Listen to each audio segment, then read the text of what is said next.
The 8th regular session of the 14th Sangguniang Panlungsod is now called to order. Kindly take your seat for the roll call. Honorable Cecilia Bebulus Diaz, City Vice Mayor and Presiding Officer present. Roll call on the City Councilors. Honorable Jesse R. Albius present. Honorable Silito S. Edel Rosario present. Honorable Hilde Rosales present. Honorable Melvin Ramon G. Benafe present. Honorable Hilda Gail R. Abunal Gomez present. Honorable Vidal P. Castillo present. Honorable Jose Serranyola present. Honorable Josebi Perez absent. Honorable Salvador M. Del Castillo present. Honorable Antonio B. Beltran present. Honorable Maria Corazon M. Peñaflor, Liga President and ex-officio member, is on official business. Honorable Mary Kylie Francis Vitripolca, SK Federation President, ex-officio member, absent. Madam Chair, there is a quorum. Next item. Prayer.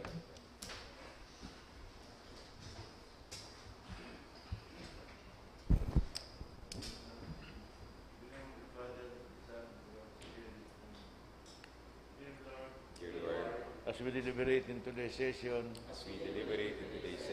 give us the wisdom to overcome passion. Give us the wisdom to overcome passion. Give us that understanding heart to do away with prejudice. Give us the understanding heart to do away with Give us the prejudice. foresight to know what the future may devise. Give us the foresight to know what the future may devise. Give us the courage and the strength to seek the truth and what is good. Give us the courage and strength to seek the truth and what is good.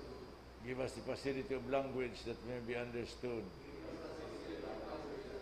And finally, O Lord, make us worthy public servants of the city. We deeply love and highly honor Deeply love and highly Naga honor. City, the heart of Bicol. Amen. In the name of the Father, the Son, and the Holy Spirit. Pambansang awit. Bayang magiliw, handa awit. Bayang magiliw, taras ng silang-alang, halab ng puso, sa dibdib mo'y buhay.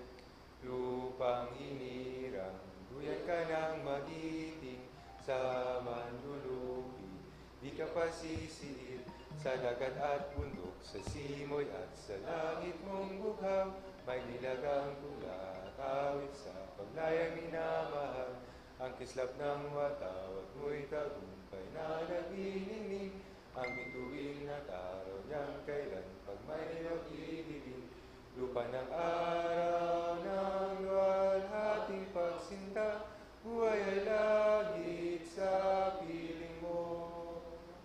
Ang bigaya ng pag may mga api, ang mamatay ng dahil sa'yo. Again, good morning, everyone. Next item. Privilege time. Anybody who'd like to avail of the privilege time? None. Okay, Honorable Del Rosario. Before that, welcome back Mr. Gil de la Torre. Thank you,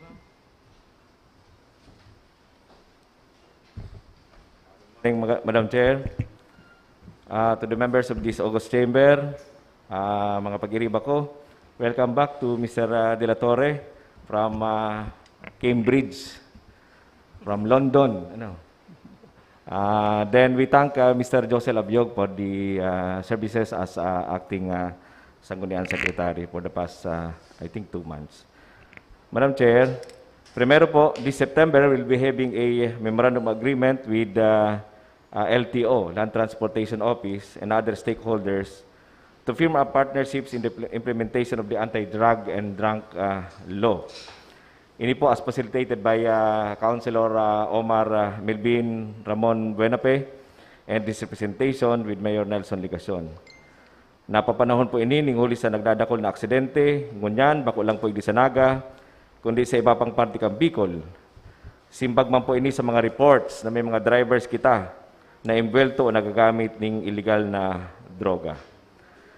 Ikadua, nangangapudan man po kita kan padagos na training and retraining kan sa tuyang mga first responders asin mga nagpo-provide sa sainda kan mga gamit asin ang pag-provide sa inda kan mga gamit sa mga responding sa indang gigibuhon. Hagadon ta po ini ning report ang City Disaster and Management Office tungkol po sa bagay na ini. Naging witness po kita kan si aksidente duman sa Bulwang Baaw last Sunday, Madam Chair, na kung saan makatritres si nangyari, and hiling ta ang pangaipo kan si pag-equip kan si mga responders, mga first responders, kang magkakanigong mga gamit na medyo nahaloy si pag-retrieve kan si mga drivers on both sides, duman sa puting auto, and sa ibang mga biktima sa lawag kang duwang auto. Kay puwanta na Igdisanaga at par with the international standards ang pagre-responde kan sa to yung mga first responders. They have to be equipped with the necessary training, and kung igwaman kay puwan sigurong i-training sinda. Tangari pong makatabang sinda bako lang Igdisanaga, kundi even sa luwas kan Naga kung kinakaipuhan. Ikatulo, ang sa tuya pong itutulod ang liwat na pagbuhay kan Memorandum of Agreement kang LTO, City Hall as in DepEd.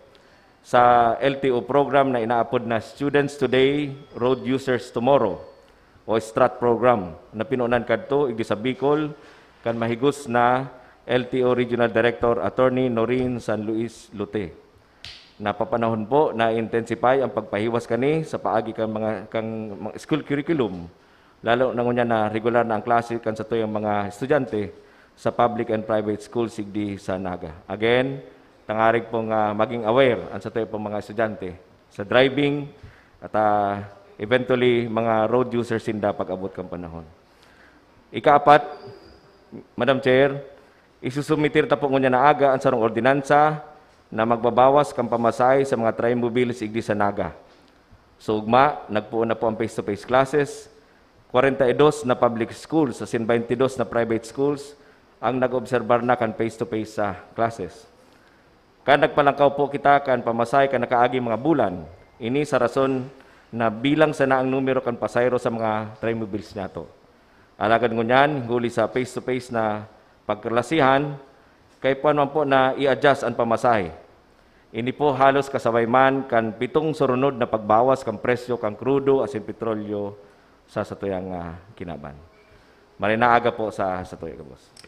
Thank you, Honorable Del Rosario. Anybody else would like to avail of the privileged time?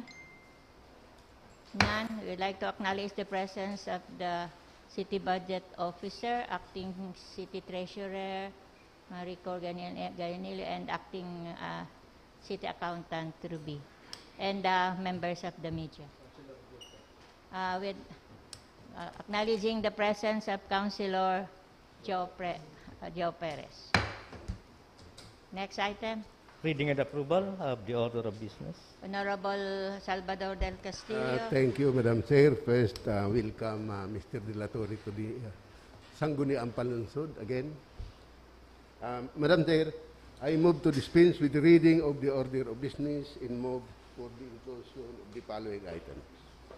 Under special business order, the endorsement coming from the Office of the Mayor regarding the request for financial support of the Miss Gay Bicolandia 2022.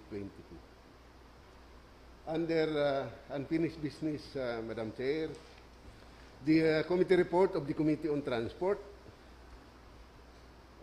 Still under unfinished business, the committee report of the Committee on Consumer Protection. And last committee report is the committee report on public utilities. Under new business, the proposed ordinance authored by the Honorable Jose Ranula, an ordinance granting a pre-medical executive check-up once a year before or after a week of their birthday of barangay nutrition scholar, barangay health workers, barangay service point officer, and CBRS in the City of Naga. And last, Madam Chair, under other matters, the letter coming from the Naga City People's Council informing the Sanggunian of their new representative to the Committee on Youth and Sport Development. With the inclusion, Madam Chair, I move for the approval of the order of business. Any second. Honorable Del Rosario. With the approval of the Committee on Chair, may I request that the proposed ordinance on barangay boundary disputes, which I thought was approved on third and final reading the other session, be included in today's calendar under unfinished business, Madam Chair, for third and final reading. I was informed by the Secretariat that based on the records, it was only on second reading. So may yes. Any second Madam to the Chair, I have motion? not received or seen a copy of the final draft of the proposed ordinance. So how could I include the same in the calendar of business? I am submitting this, Madam Chair, to the Chairman. That's for third and final reading? Because we have already discussed that last session, I think last session, right? Second reading lang. Okay, Honorable Rosales? May I also request for inclusion, Madam Chair, under SBO, a resolution expressing our condolences to the bereaved family of the late SK. Chairperson Chito Valle of Barangay San Isidro on joint and collective motion. Joint and collective motion. So under the resolution of condolence should be under special business Special, order, Madam SBO. Chair. In So, the two inclusions, the resolution in of the condolence. revised proposed ordinance regarding barangay boundaries under unfinished business. Ordinance, barangay dispute.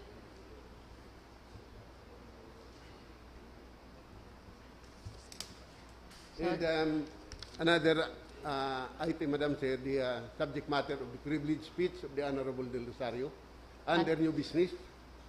New The proposed business. ordinance prescribing new fares for public utility vehicle in Naga City. Revising ordinance number 2020-113 and for other purposes. Under new business, Madam. under new business. So with all the inclusion, Madam Chair, I move for the approval of the order of business. Any second? The agenda with the following exclusion is now approved. Next item. Order of business, special business or order, copy of resolution number 2022-015 of Barangay Mabolo requesting 20,000 financial assistance for activities in celebration of the feast of Saint Bartolome, the actual patron saint of Barangay Mabolo. Honorable Albios, Chair of the Committee on Appropriation. Thank you, Madam Chair. Considering that the purpose of the resolution is for the activities and celebration of the Feast of St. Bartolome the Apostle, the city government only allows financial assistance for cultural activities and foundation anniversaries. So may I move, Madam Chair, that we defer consideration on this, and we advise the Barangay Council to approve a resolution related to cultural activities and or foundation anniversaries. Any second? So do we return this to Barangay Mabolo for joint collective. Next item. The endorsement dated August 19, 2022 from the Honorable City Mayor requesting and the proposal for Sir Ami International MGB Incorporated requesting funding support for the 53rd celebration of Miss Gay Bicolandia 2022.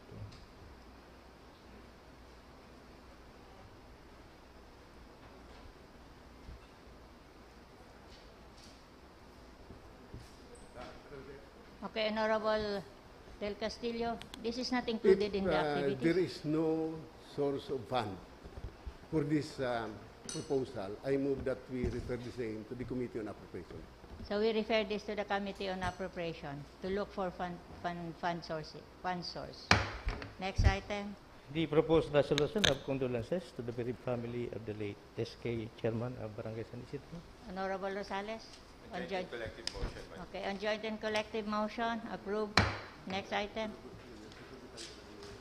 Unfinished business, the letter dated August 16, 2022 of the acting secretary to the Sangguniang inviting the members of the local finance committee relative to the city, together with the city accountant, to answer queries from the honorable member. Okay, we acknowledge the presence of the city budget officer and the acting city treasurer who are members of the finance committee, and also the presence of the acting city accountant. Honorable Del Castillo. Thank you, Madam Chair. It is this representation who requested the presence of the members of the local finance committee because I want to be educated, Madam Chair, You want to be educated. on the term used by the local finance committee, undeclared surplus. Whether it is, it can be a source of an appropriation, like estimated income, unappropriated surplus, in reversion of existing appropriation to the unappropriated surplus. Because I have worked for almost more than 2 decades with the city budget office, the city treasurer's office, and the accounting office. But I never encountered such term as undeclared surplus, which can be a source of an appropriation. So I want to be educated by the members of the local finance committee because what I've learned might be already obsolete, Madam Chair. Okay, from the CPA lawyer of the Sangguniang Panlungsod, who will, may we invite the city budget officer to educate just want the to be Honorable educated. Del Rosario. Not only this representation, Madam Chair, but maybe the members of the city council. Okay, also to Thank the you, other Madam Chair. members of the Sangguniang. And Mr. Mendoza? Thank you, Madam Chair, and good morning. At the outset, let me state that we have no intention to educate Councilor Buddy Del Castillo on matters of finances of the city government. More so considering that he was the previous executive director of the BLGF, which has oversight authority over these matters. Let me just state, Madam Chair, that the local finance committee would rather not engage in a debate nor educate the good councilor. We believe that what is at issue here is a matter of semantics. We have discussed this with members of the LFC, and the local finance committee is amenable to change the word undeclared surplus to whatever would be the appropriate term to use. Suffice it to say that the local finance committee performed its job of finding source of funds to finance certain activities of the city government, in particular, si Peña Francia Fiesta, si requirement ng PSO, and other expenditures. So, as to educate, I have no intention to educate the good councilor. Let me just say again that the local finance committee is amenable to whatever term would be appropriate. As of now, I understand that the city accountant has made a report, and the terms he used is unappropriated surplus. If the good councilor is amenable to that term, then the local finance committee would change undeclared surplus to unappropriated surplus. Honorable Del Castillo? Yeah, actually, Madam Chair, I think 2 sessions ago, we received the certification from the city accountant, in this representation is already have already seconded, I think, the motion using that surplus as the source of an appropriation. So, on the matter of the certification by the city accountant, there's no quarrel about it, because I really understand that unappropriated surplus can be a source of further appropriation, like estimated income and new tax measure. So with that, Madam Chair, I thank the local finance committee for the clarification of this matter. Unless my colleagues have some other Any other comments from the other members of the, okay, Honorable Del Rosario? Thank you, Madam Chair.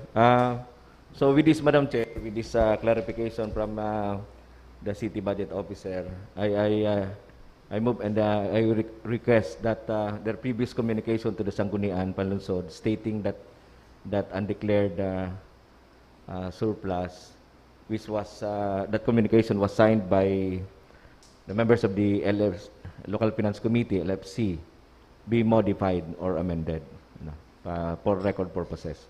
Because the Sangguniang decided based on that letter of the Local Finance Committee.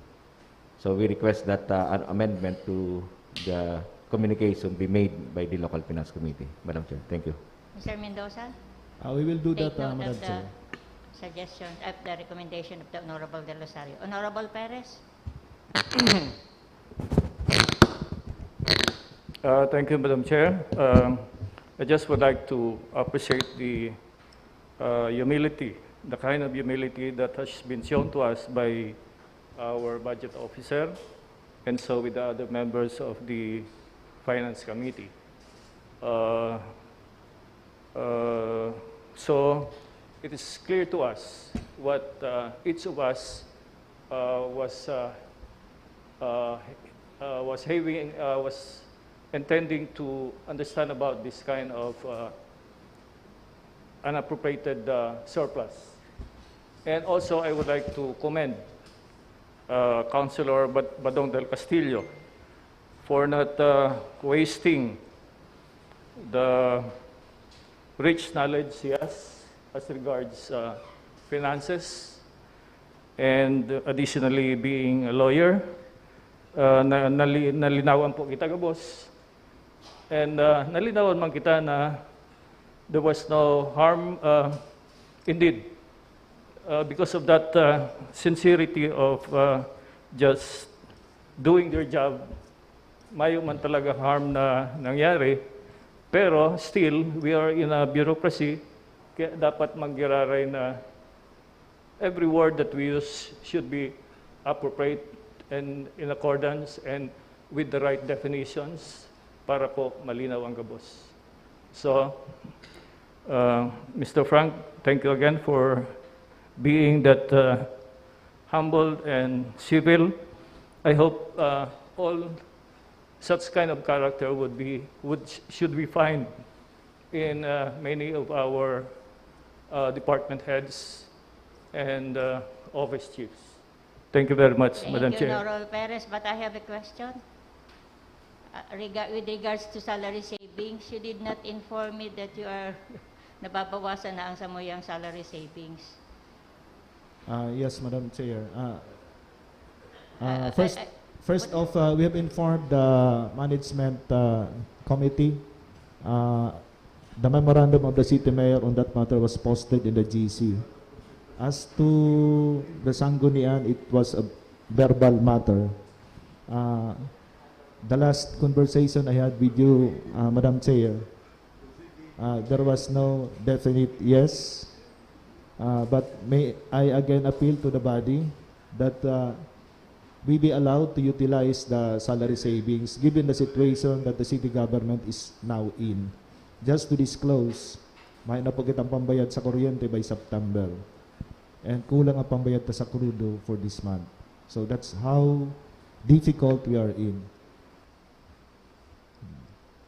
Maybe next time, before you do that, Mr. Frank Mendoza, can we talk about it? And because with consultation also with the head of the secretariat, kaya may maliligis man sa mga empleyado na may inaan. And we were planning, ito kayong mga bakante, talagang igwa naman kaming kotang gustong i-hire.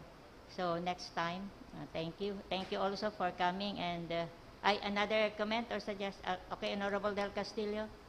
Yes, Madam Chair, I want to extend my gratitude to the Local Finance Committee for their presence this morning and for enlightening us of this matter.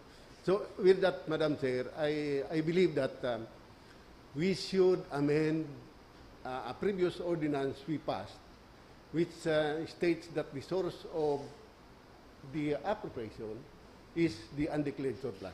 It should be amended to read as chargeable against the unappropriated surplus, as certified by the city accountant. So you are proposing for Yes, amendment of the previous we have ordinance. passed an ordinance to that effect, Madam Chair. So, to straighten the records, I think it should be corrected. And an amendment is in order. Okay, thank you, Honorable Del Castillo. Mr. Frank Mendoza, you sent the letter again so we can make the necessary correction. But there's a motion and a second, seconded by Honorable Thank Del you very Rosario. much, Madam Chair. So we And amend thank the you very previous much to Mr. ordinance. Mendoza. And Thank you, Madam Chair. Thank you. Thank you, Councilor Badi and Councilor Joe and the rest of the Sangguniang. Just to wrap up, Madam Chair, ano po si posisyon ng City Council with regards to salary savings? Can we utilize it for fuel and electricity? the members, Garupig referred to yan. Was it referred to a committee? Honorable Del Castillo? Madam Garupig Chair, referred- if it is to be taken from the salary lapses, meaning tapos na si period. So that's why we call it salary lapses or salary savings. We can use it for urgent needs of the city. For this year. Yeah, but again, siguro request lang na before we revert whatever savings that an office had, the department head concerned should also be informed of the Yes, matter. it should also be, But consulted. of course, we can use that for other purposes, particularly on urgent needs of the city.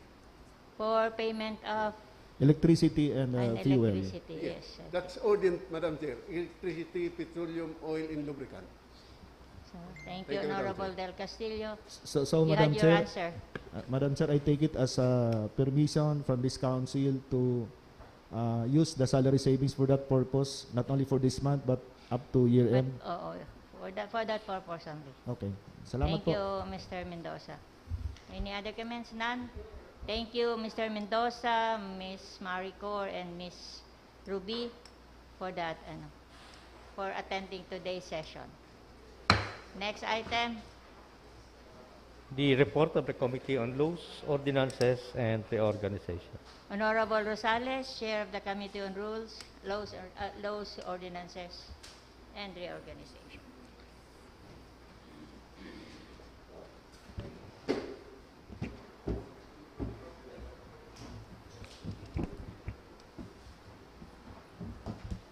May I request acknowledgement of the report of the Your report Laws, is- Ordinances, and the Organization Committee. Your report is acknowledged. We took up 4 items, Madam Chair. There was a quorum. The first item being the first endorsement dated August 8 of His Honor the City Mayor endorsing the Memorandum of Agreement between the Central Bicol State University of Agriculture and the City Government of Naga through the Naga City Abattoir relative to the internship program of the veterinary medicine students of the former subject for ratification by the Sangguniang Panlungsod. May I proceed to the disposition, Madam You Chair? may proceed. The committee resolved to return the Memorandum of Agreement to the City Mayor's Office for the necessary corrections and revisions. Second, request clarification from the City Administrator regarding the said Memorandum of Agreement. And third, direct the City Mayor's Office and the Central Bicol State University of Agriculture to change the specific provisions of the Memorandum of Agreement. First, the lead office from City Abattoir to City Veterinary Office. The clarification on the City Government of Naga being a public institution, and the inclusion of the total number of hours of the proposed internship, and the review of the obligations of both parties considering the capacity of the city facilities. Relative to this, Madam Chair, may nahiling po akong item in our agenda, the Memorandum of Agreement, which was amended already. May I just check if it is included? Is this a new submission? So, igwan na po sinda, Madam Chair, tigpasang baago. Si disposition mi po, baguhin itong inot na pinasa. And just so happen na igwan na pong naipasang corrected memorandum of agreement. So may I therefore amend the committee report to authorize the city mayor to enter into the memorandum of agreement with the Central Bicol State University of Agriculture for the internship of their veterinary medicine students. I so move, Madam Chair. Any second? Okay, approved. The second item, the proposed ordinance authored by Honorable Jose Perez, strengthening the declaration of the City of Naga as a peace zone, providing for its revival and renewal. May I proceed to the disposition, Madam Chair? You may proceed.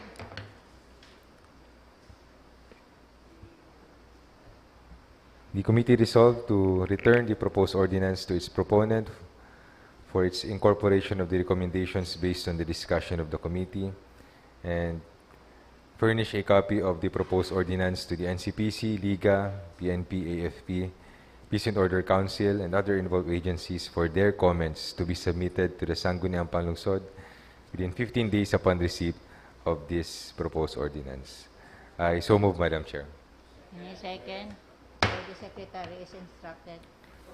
The third item, letter dated July 28 of the Acting City Treasurer, requesting for a resolution authorizing the reactivation of dormant accounts of the City Government of Naga with the city's depositary banks. May I proceed to the disposition, Madam You Chair? may proceed. On motion of the Honorable Melvin Ramon Buenafed, duly seconded by Honorable Tripulca, the committee resolved to recommend to the Sangguniang the passage of a resolution authorizing the reactivation of the dormant accounts of the City Government of Naga with the city's depositary banks. Before siguro the motion, Madam Chair, may I request that the specific dormant accounts be flashed as per request of the City Treasurer.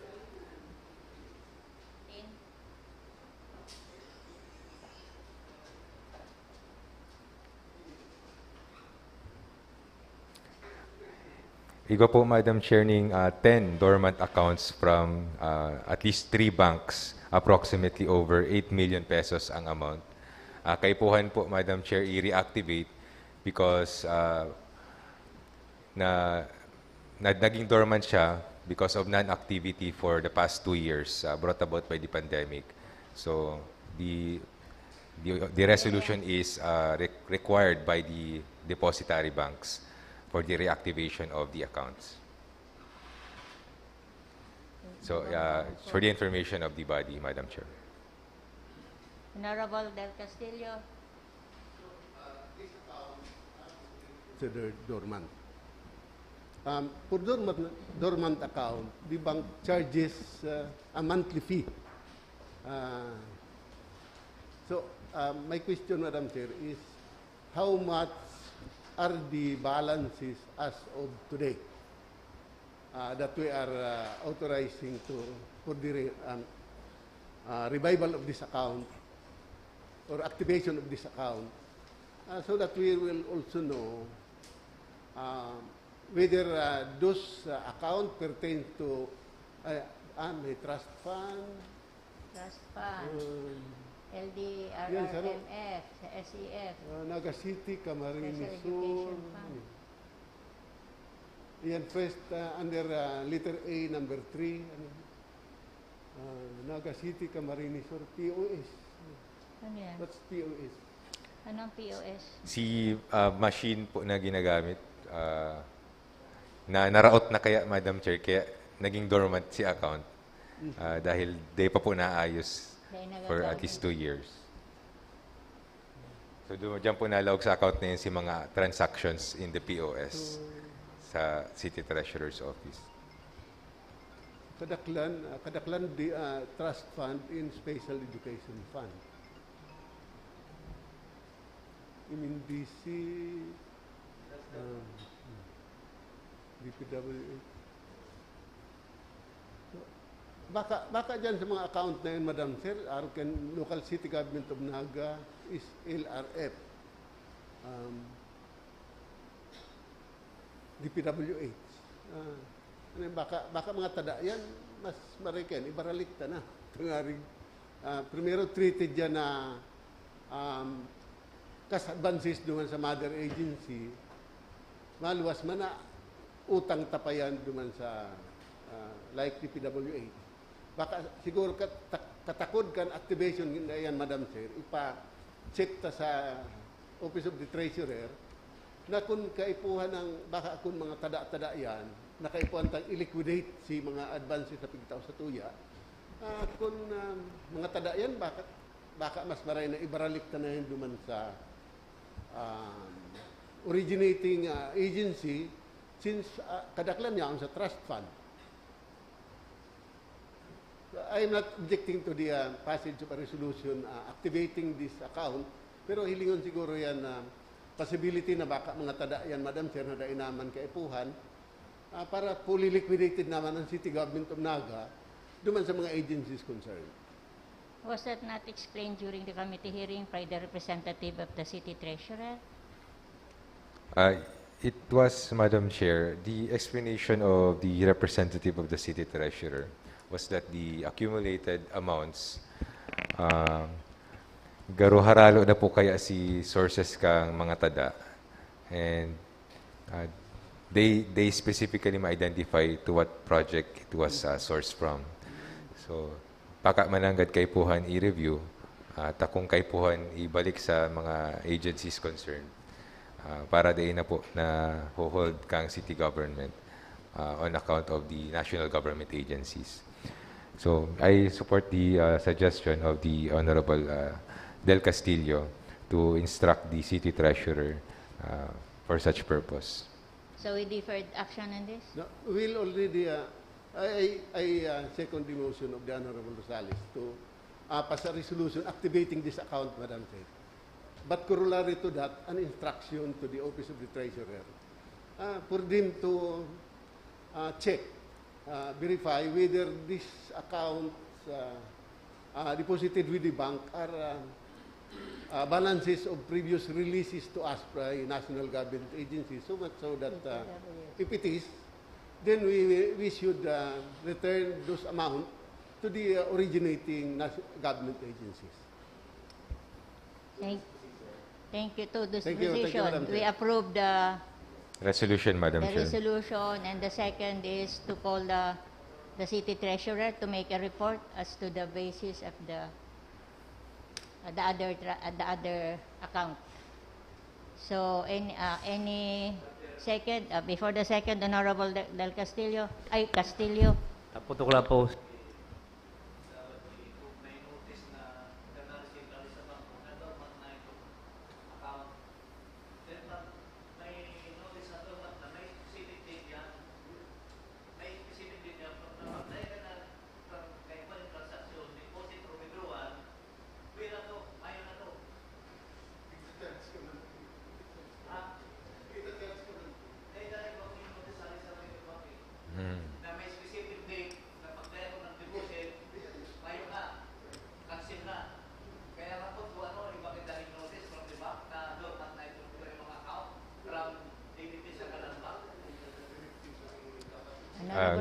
Madam Chair, the manifestation of the City Treasurer was that they were notified by the agencies, but no written notice was presented to the committee when it was taken up on that said meeting. So we could request the City Treasurer to expound on the request of the aforesaid banks para po maklarify ang members kang sanggunian. Siguro request the City Treasurer to furnish the sanggunian of the written notice of the banks concerned on the dormant accounts. Sa mga amount ng mga sa mga yaon pa, kung yaon pa. As to the balances, Madam Chair, may present po sa MUYA sa komitiba. For most of the accounts there, sararadit na amounts man lang po, but ang medyo daradakula dyan, yung LDR, RMF, tapos DPWH, garo mga tada po kay Madam Chair from projects that were already implemented. Ang total po, mga around over 8 million pesos approximately. Nakula pa. Oo. Nakula pa lang. So, Siguro, Madam Chair, we could request siguro the City Treasurer na lang to appear to the Sanggunian for clarifications on the request. but on motion duly seconded, we approve the two motion made by the chair. So, any other remarks or comments? None? So, approved. Thank you, Madam Chair. That ends my report. Thank you, Honorable Rosales. May we request the Secretary to call the City Treasurer, acting City Treasurer, to shed light on the remarks, comments made by the two councilors. Next item. The report of the Committee on Transport. Committee on Transport, Honorable Melvin Ramon Benefe.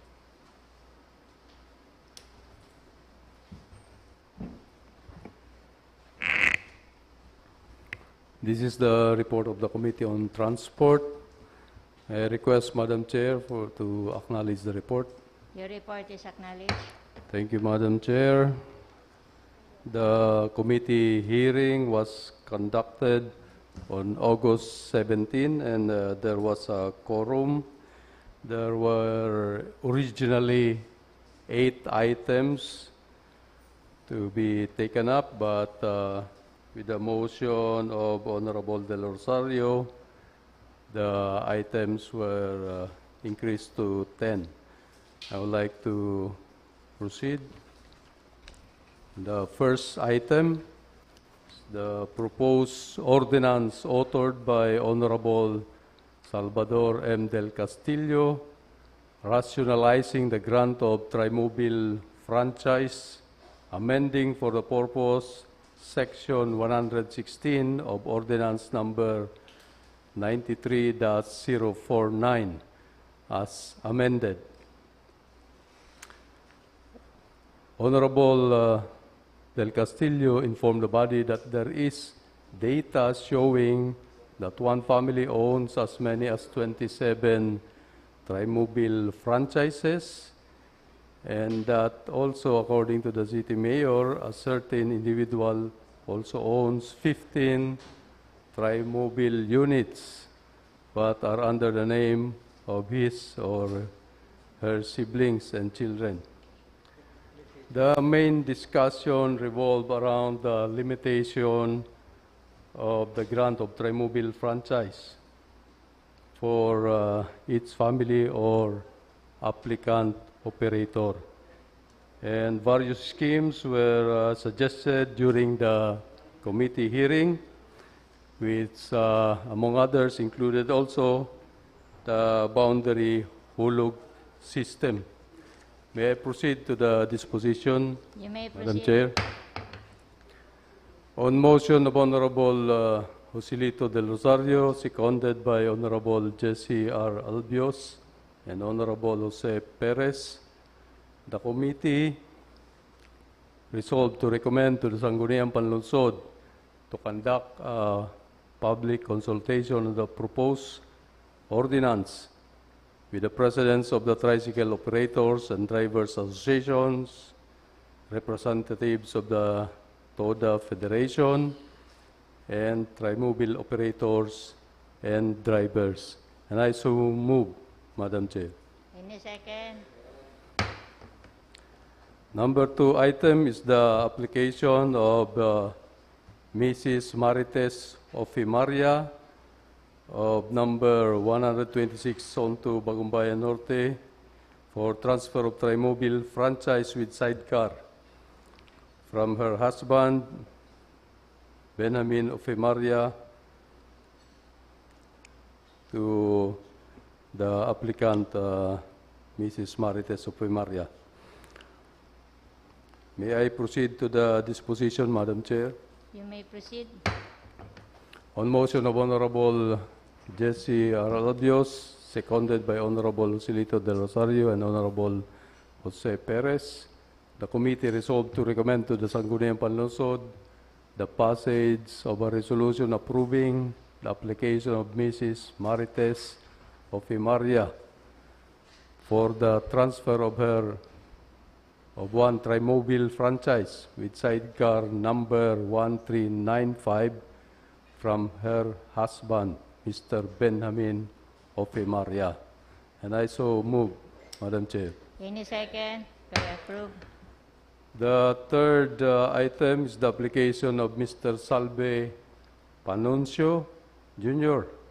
of Karangahan sa Villa Karangahan Subdivision, San Felipe, Naga City, for the transfer of Trimobile franchise with sidecar number 1044 from his mother, Mrs. Edita O. Panuncio. May I proceed to the disposition, Madam Chair? You may proceed. Thank you, Madam Chair. On motion of Honorable Joselito del Rosario, seconded by Honorable Jesse Albios, the committee resolved to recommend to the Sangguniang Panlungsod the passage of a resolution approving the application of Mr. Salde Panuncio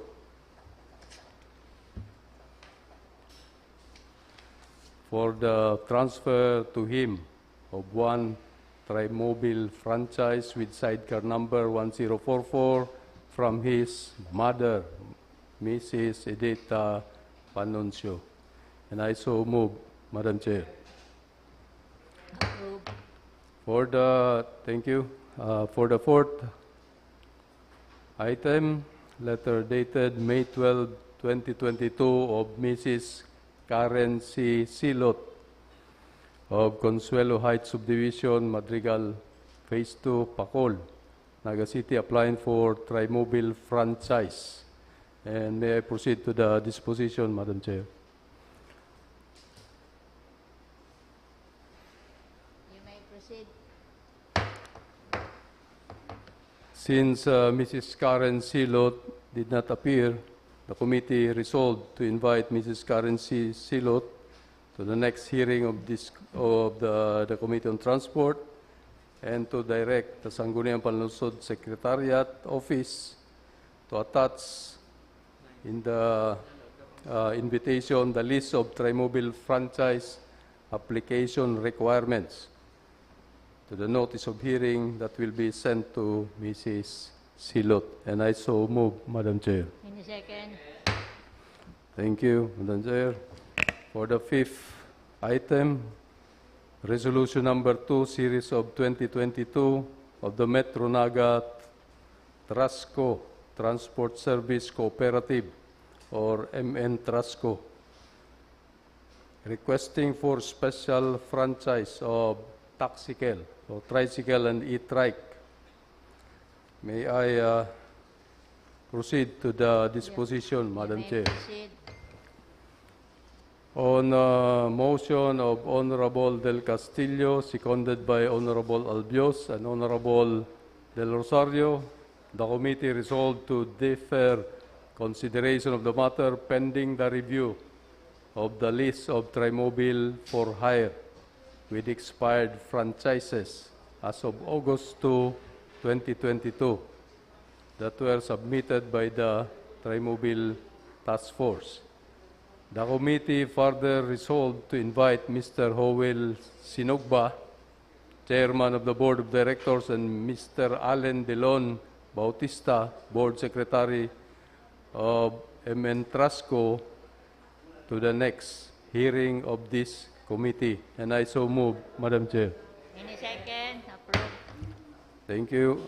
For the sixth item, the letter dated July 21, 2022 of Honorable R.J.P. Palmones, Committee Chairman on Transportation of Barangay Igualdad, the City, requesting for the issuance of a new PWD pedicab franchise number, since their franchise number previously is already dilapidated. May I proceed to the disposition, Madam Chair? Proceed.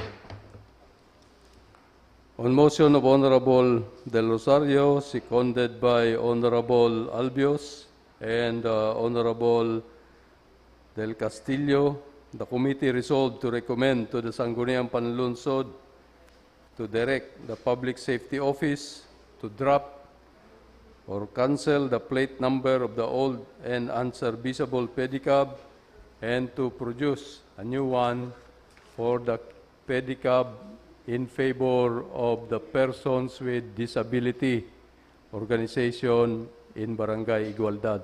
And I so move, Madam Chair. Any second? Thank you, Madam Chair. Item number 7, letter dated August 4, 2022 of Punong Barangay Rodrigo B. Agravante Jr. applying for franchise for the Cararayan Vistancia Pacol Trimobile route. And may I move to proceed to disposition, Madam Chair? You may proceed. The committee took note of the application of Punong Barangay Rodrigo Agravante Jr. for a Trimobile franchise and resolved to recommend to the Sangguniang Panlungsod to direct the Trimobile Task Force to provide Punong Barangay Agravante with a list of Trimobile franchise application requirements, considering that there are no available yet vacant franchises.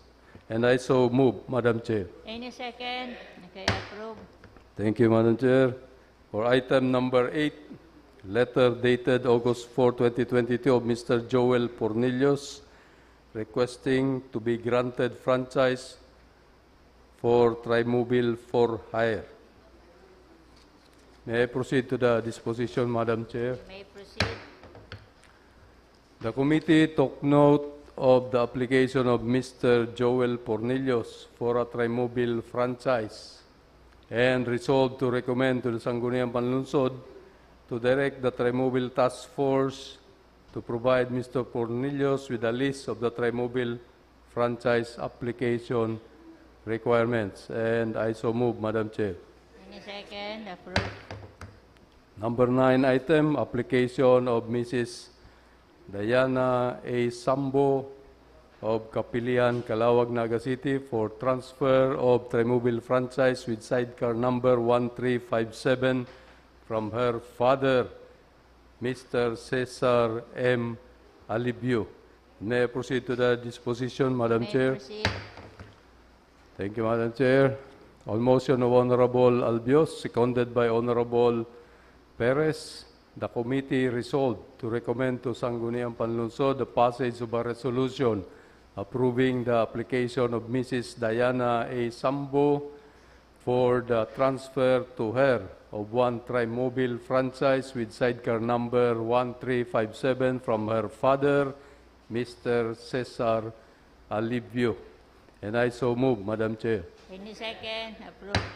For the 10th and final item, the application of Miss Maricar V. Belwang of Zone 4, San Miguel Street, Mabolo, Naga City for transfer of Trimobile franchise with sidecar number 0193 from her brother, Mr. Brian V. Belwang.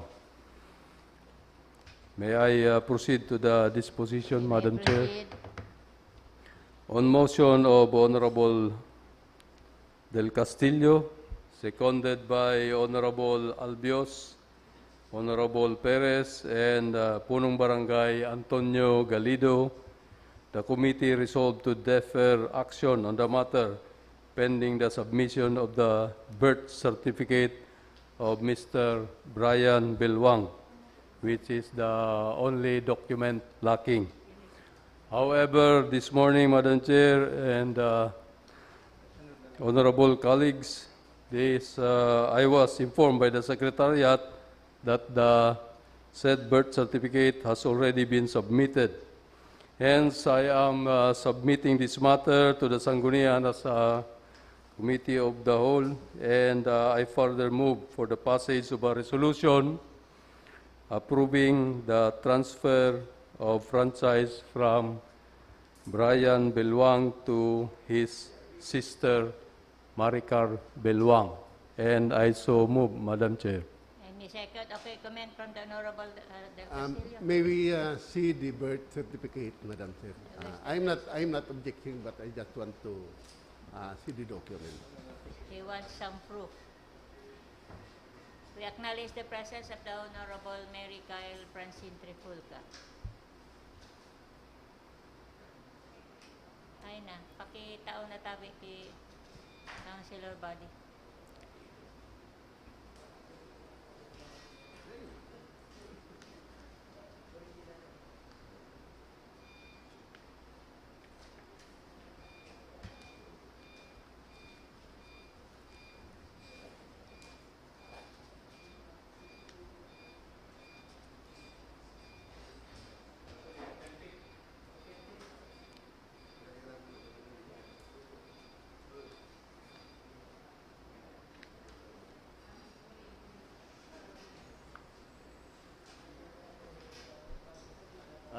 Madam Chair, the parents are the same. So they are really siblings. Thank you, Honorable Del Castillo. So on motion, any second to the motion? Okay, approved. Thank you, Madam Chair. That ends my report. Thank you, Honorable Benafe. Next item. The city treasurer is already around. The city Your Honors. treasurer is already around, and with her is Miss Letlet Bajola, who is the one requesting for that matter. Rules are suspended. Mr. Who will? Okay. There was a query with regards to the motion of the Honorable Rosales. Itong pag-ano sa Good morning, itong everyone. dormant bank accounts. Ini pong 10 accounts po, kaya pong i-reactivate para po ma-ano yung transaction. May mga i-deposit po kami, dahil po inaako dahil inactive po. Dormant na. Okay. Accounts kaya na ano. Maybe no accounts tapos pera ang balance, ay pera pa ang ano. Let Good morning, Ms. Chairman, and good morning, everyone. We have 10 accounts which have been inactive for the past 2 years. So it was reclassified to dormant account. ayun So na yun these accounts, Ma'am Chairman, we are requesting that this be reactivated.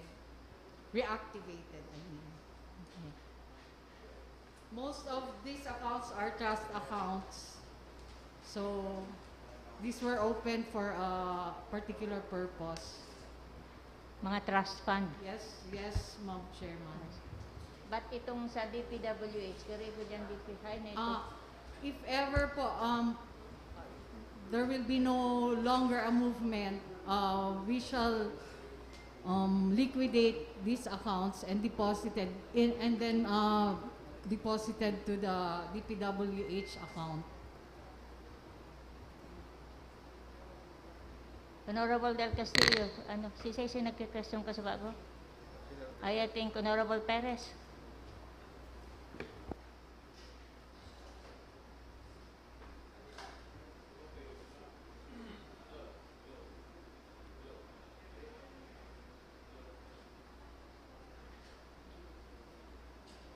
Nung ang sa iyang mic.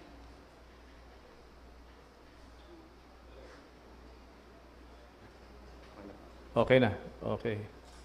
So, these are dormant accounts now. Ano ang dapat gibuhon para ma-reactivate? Because, siyempre, these are not personal accounts, no? Yes. Ano ang dapat na gibuhon para ma-reactivate any accounts and therefore maging active for any transactions that they are authorized to be used? Councilor Perez, this has been classified as Dormant. inactive or dormant since there has been no movement on our part, like there has been no deposit, encashments, or any online payments done by the city government.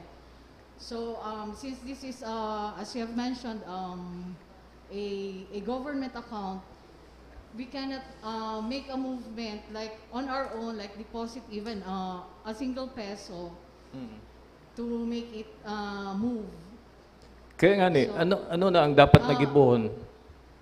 we have to activate these accounts by virtue of the resolution and make a deposit or withdrawal from these said dormant accounts. So, are you trying to say na ang kaipuan lang naman is a There resolution? should be a movement coming from our part. No, no. Before the movement comes, kaipuan mo na nindo resolution. The resolution Yung po, man lang yan as per kaipuhan. requirement of the bank. Kaya, Yes. yung man lang yan ang kaipuhan. Yung man lang po tabi. So, pasil man lang pala. Iyo po Man tabi. problema gayo. Malaw No. po. Okay. Yung man lang na pala ng kaipuhan, resolution ta. Nasa tuya na yan. There was already a motion, kaya lang gusto ka lang maklaro kung pera pa. Clarify, opo. Kung sa iba pang detalye. Okay. Okay. Honorable Vidal Castillo. Ito pong amount na deposit, dahil po ito apektado. Pardon. Ito pong amount deposited in the bank, dahil pag-declare na dormant na, dahil ito po apektado. Honorable Castillo, day po tabi siya affected. Since we are maintaining the average daily balance, so there shall be no dormant fee applied to our accounts. It's Maya just po. that it got dormant because of the inactivity in 2 No years. deposit, no withdrawal. Kung yan po, pag may resolution na, igwa na ka muning kwartang pang-deposit para maging Yes po, sir. aray active na. Opo, sir. Sa inyo makakuha ng kwartang pang-deposit.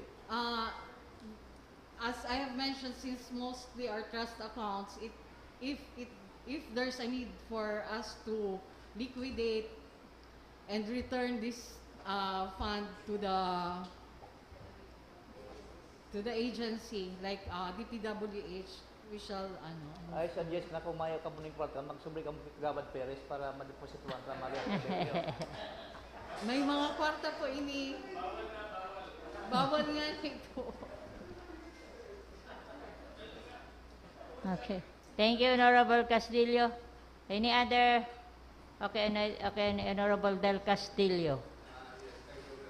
Siguro, Madam Chair, so bago nag-move na si Councilor Rosales na magpasal kitang resolution, reactivating this account. So after activation, siguro sa itong mga tada-tada na release sa tuya hal sa national government, mai-withdraw na, ma-close na lugod, i-close na lugod si account, tangarig maibalik ta naman si kwarta duman sa originating government agencies, tangarig, in the process, maliliquidate na si kas advance na pigtaw sa tuya. And ma-affirman naman sa libro kan si National Government Agency na liquidated na si kas advance kan City Government of Naga. I think iyan ang pinakamaray na gibuon after activation since kadaklan nasa trust fund. Dahil taman yan pwedeng gamitin for our home. And other Dahil, other transactions. Mga releases lang sa tuya. So siguro, Pwede. arog na lang kayan, Madam Chair. Okay. And dapat gibuong ka ng Office of the Treasurer. Pwede ba yan? The City Treasurer? Itong suggestion ni Honorable Del Castillo. Okay, they can do that. Yes. Thank you very much. Thank you, Madam Chair. Honorable Del Castillo. Any other comments? Mayo na. So we can thank you, Maricor, and thank you, Let, for the presence. Okay, so rules are resumed. Next item. The letter dated August 14, 2022 of Ms. Edita Santoyo, attorney in fact of the Menes family, requesting for payment of the balance amounting to 35,324,000 for the parcel of land purchased by the city government. Nasa committee ni. Ay, dai, balance na lang. Balance na lang ba ang pigaano ninda?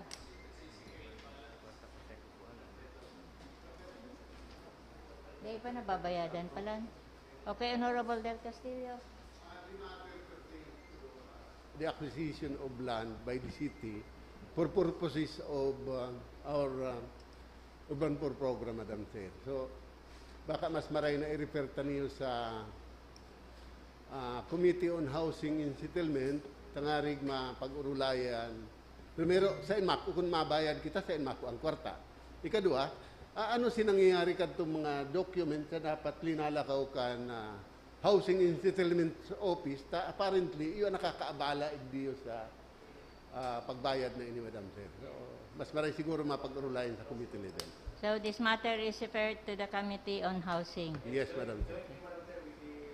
Committee on Laws and Ordinances, jointly with the Committee on Laws and Ordinances? Okay.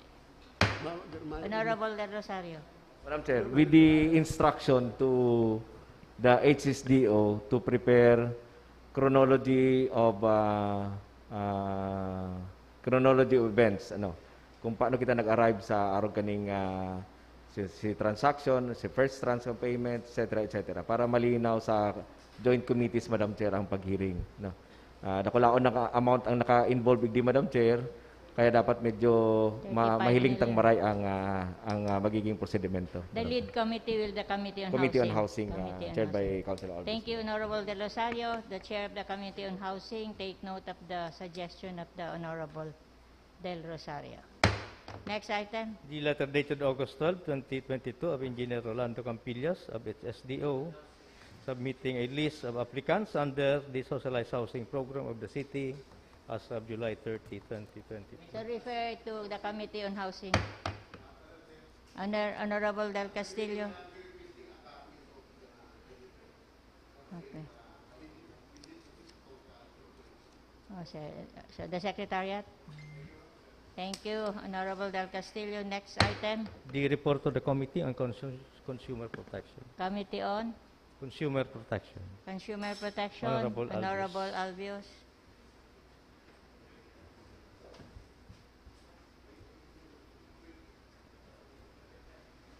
Good morning. May I request for the acknowledgement of the report of the Committee on Consumer Protection, Madam Your Chair. report is acknowledged.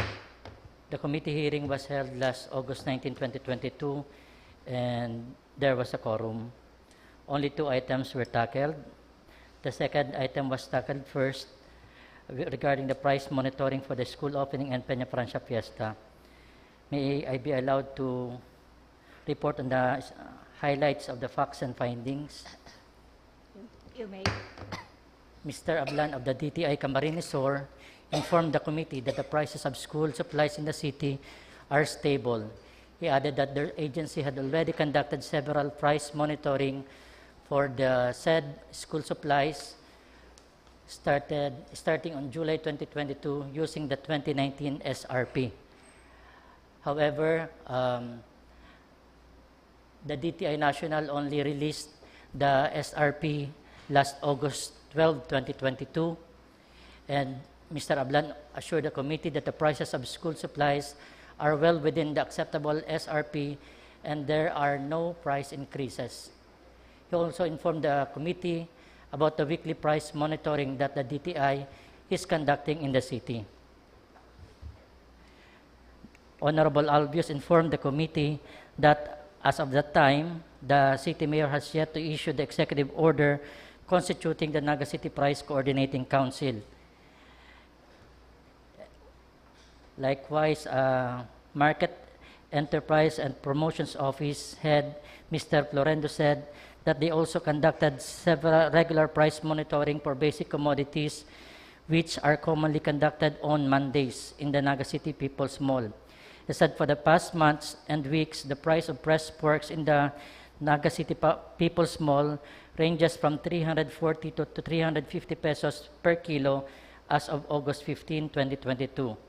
For the purpose of the committee hearing, Mr. Florendo said that they conducted a special price check on August 19, 2022, and there was an apparent reduction in the prices of fresh pork from 320 to 340 pesos during that day. He then informed the committee of the following prices of fresh pork, chicken, and beef as of August 19, 2022. For liempo, from 350, the price went down to 320. Kasim, from 340, went down to 320. Laman, from 360 to 340. Ribs, from 300 to 290. And pata, from 280 to 260 pesos. Chicken, Magnolia brand, 195, no change. Fox brand, from 195 to 190. Unbranded, from 180 to 190 pesos. Beef per kilo, tenderloin from 500 now at 450. ribs from 330, the same price. Laman maintained at 400 pesos and cara beef at 300 pesos.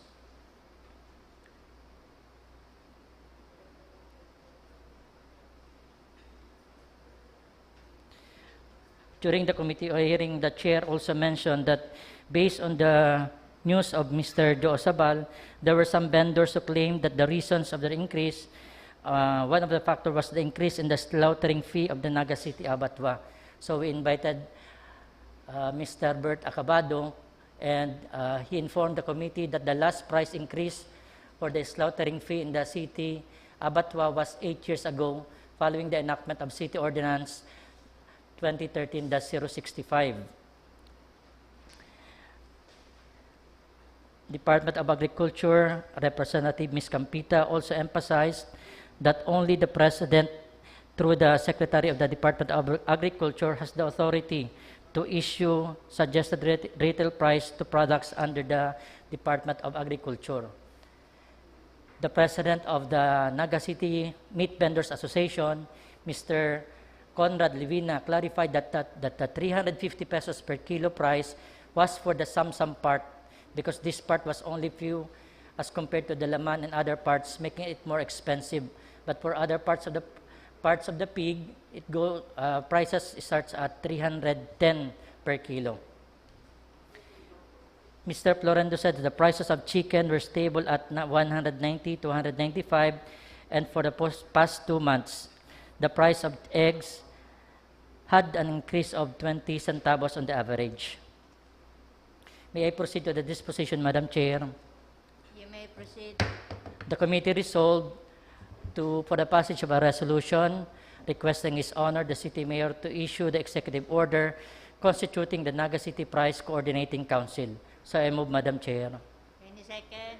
Second disposition is request the Naga City Abattoir to submit a comparative report on the prevailing slaughtering fees on the major cities in Bicol and the proposed increase of slaughtering fees in Naga City.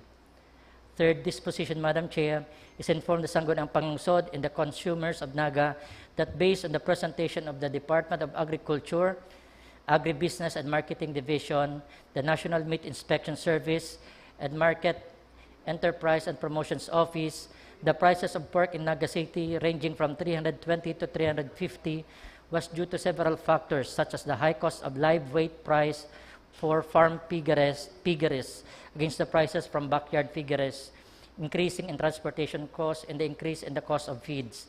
However, as of August 19, 2022, as per monitoring, there was a reduction in the prices of pork from the former 350 pesos to 320 to 340 pesos. That ends my report, Madam Chair. Thank you, Honorable Albios. Thank you. Honorable Del Rosario. Comment? Just a comment, Madam Chair, to the Chair Committee on Consumer Protection. Tin yung line number 33. Line number 33. 83? I'd like to ask 33. 33. 33 tin? 33. Yan. 53, I mean. 53. Yan. Ms. Campita said that their AMAD conducts regular price monitoring. She also presented their latest price trend chart. May I know, Councilor Obvious, sino Ms. Campitang ito? Sino itong Ms. Campita?